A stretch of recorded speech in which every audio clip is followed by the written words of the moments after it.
Do we have audio? Audio check.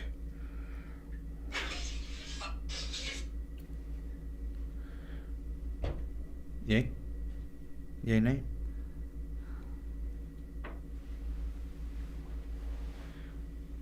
We got that live stream? There it is. Are we on? All right. We're on. Okay.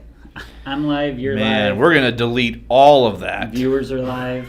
Right. Tyler in Miami, you're alive. Way to go. All right, we were just talking, as you know, around take two. Take two. I love it. We were just talking about Jordan Peterson, okay? And JT, you were saying you're a fan. I'm a fan. I'm one of his viewers. Okay. He has a few viewers, does he? Is he well liked More in the than world? a few. Yeah. All right. Liked and hated. I would say that he is a polarizing figure, but he's got to be one of the top 10 cultural influencers of this epoch. I mean, this day and age, he's very present. All right, so let me just jump in. Our callers are already calling in so soon. That's right. Okay, so I'm going to start reading here. So we got to put the sunglasses on here so that you're not confused by where my eyes are. Looking sharp. Here we go. Say whatever you will about Jordan Peterson. He is a polarizing figure on the world stage. He's interesting, and he does give a good college lecture in psychology. I know, I've watched some of these. I came across one of his lectures a while back, and I scribbled some notes about what his field knows about creativity and artists as people. I'm going to pause and read you that quote. Jordan Peterson says, "Creativity is thinking, not art. It is many unlikely or novel responses that are useful. But creative achievement is different.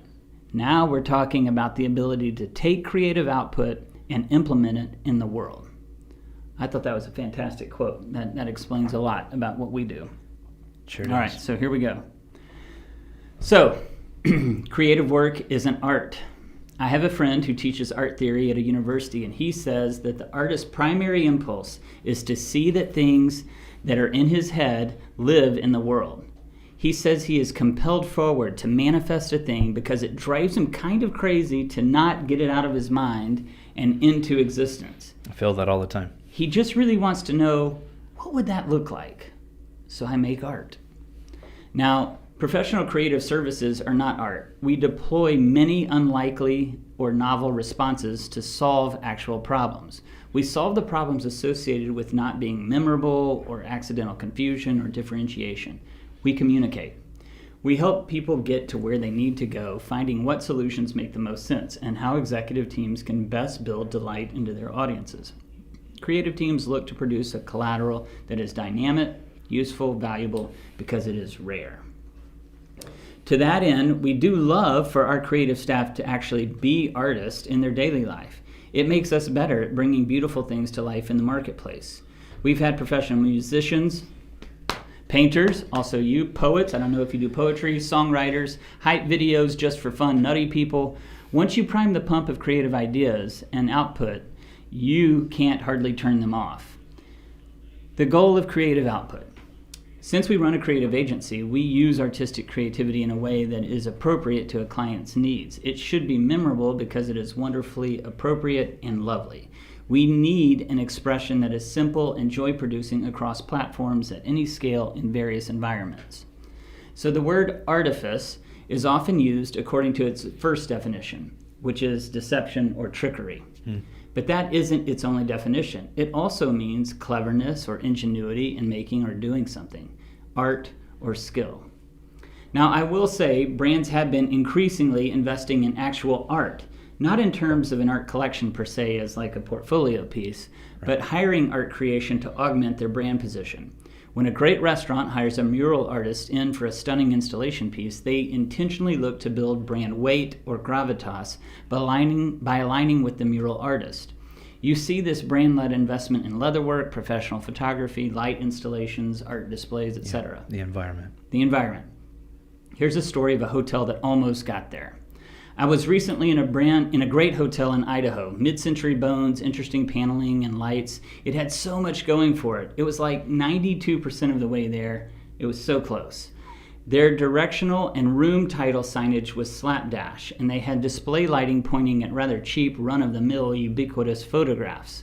The lights drew attention to the mass-produced art that you'd find like at a Target. I couldn't believe it. With those two simple changes, the hotel could have been a destination itself rather than simply a place to shower and shave and sleep. But brands often make decisions based on two dominating factors, utility and expediency. It works, and it's fast. But this is factory-mindedness, not artisanal-mindedness. It makes sense. Business people who worry about the bottom line are often tricked into trading the higher value for the lower. And I get it. I know why they do it, but it's a rather short-sighted way to go about decision-making for your brand. Let's look at Henry Ford as an example. Henry's story continues to fascinate me. And the more I discover about who he was, how he thought, and why he made the decisions he made, well, the more I want to know. He was peculiar. He pioneered the modern factory model. We all remember this from 7th grade social studies, I'm sure. He prioritized utility and expediency and repetition, and he sold a ton of Model Ts. In fact, we have photos of our ancestors standing outside their black Model T trucks.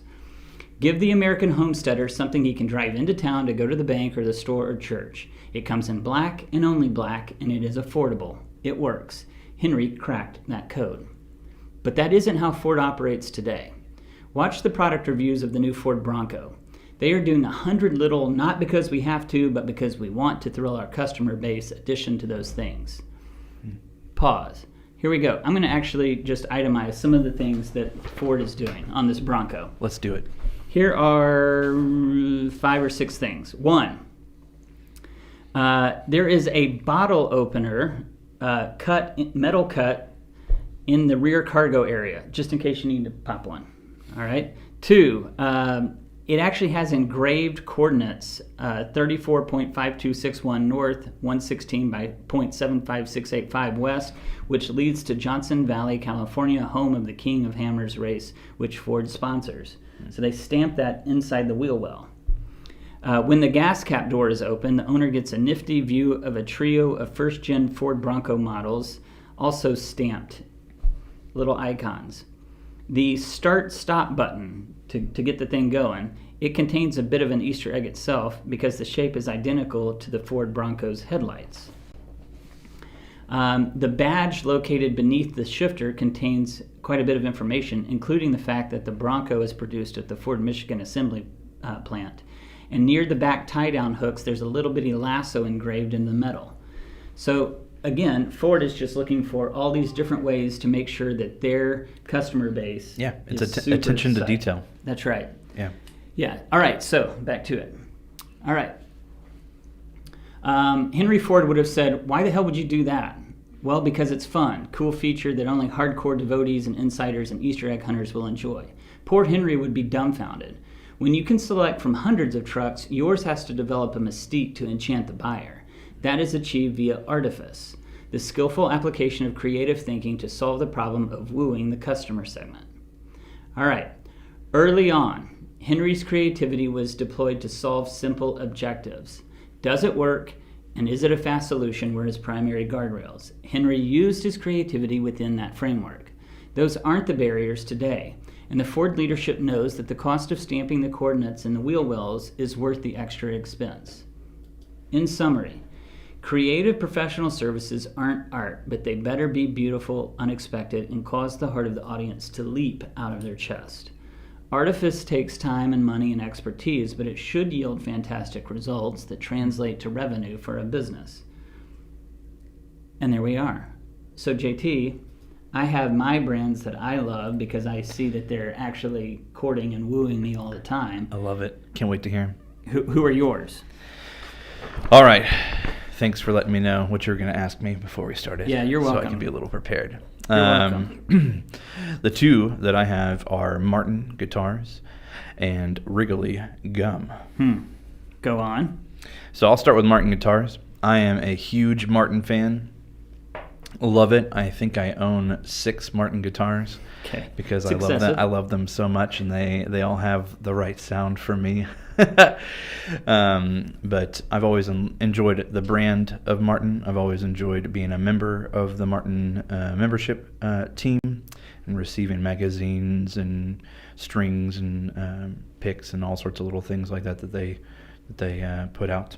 Yeah. So I enjoy being a part of that family. So they have your allegiance, no question. No question. They do. All right.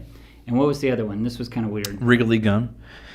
This one's kind of like an older story. My grandparents used to have stock in Wrigley, and then they got me some of that stock. And because I had stock in Wrigley, they would send us gum every season, and they would send us new gums that they were trying out, or they'd send us just the regular favorites. And that was always just, for me being young, that was a special thing. Yeah. And it wasn't like one piece of gum. It was like a pack of like 8 pieces of gum, 8 packs of gum. So even to this day, you have very favorable I thoughts. love Okay. Wrigley gum, yes. That's fun.